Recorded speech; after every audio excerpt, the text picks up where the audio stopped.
हाथी और चूहा की कहानी। एक राज्य में एक राजा का शासन था। हर सप्ताह पूरी शान-ओ-शौकत से नगर में उसका जुलूस निकला करता था, जहां प्रजा उसके दर्शन किया करती थी।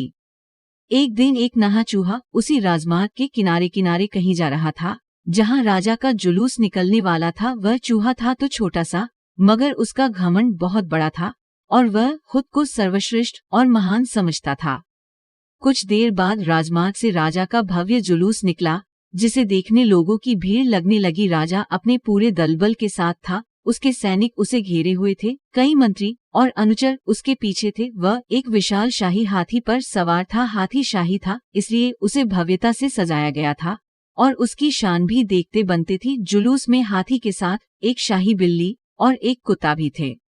राजा का जुलूस देखने को उमड़ी भीड़ राजा के साथ साथ उसके शाही हाथी की भी प्रशंसा कर रहे थी। ये सुनकर घमंडी चूहे को बहुत बुरा लगा।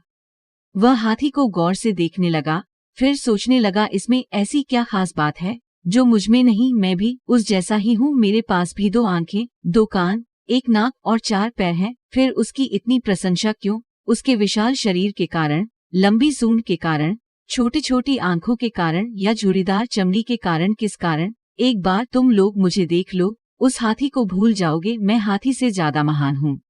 चूहा ये सब सोच ही रहा था कि शाही बिल्ली की नजर उस पर पड़ गई और उसकी लार टपक गई। जुलूस छोड़ वह उसकी ओर लपकी। फिर क्या था? चूहा अपनी सारी महानता भूलकर दुम दबाकर भागा। भागते भागते वह हाथी के सामने आ गया। आगे बढ़ते हाथी ने उस पिदी से चूहे को देखा तक नहीं और अपना विशाल पैर उठा लिया। चूहा उसके पैर के नीचे कुचलने ही वाला था, मगर किसी तरह उसने खुद को बचाया।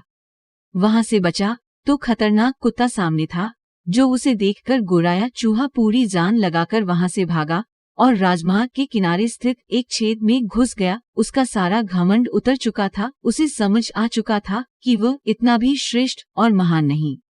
सीख: किसी से मात्र रूप रंग की समानता हमें महान नहीं बनाती, महान हमारे गुण और कार्य बनाते हैं।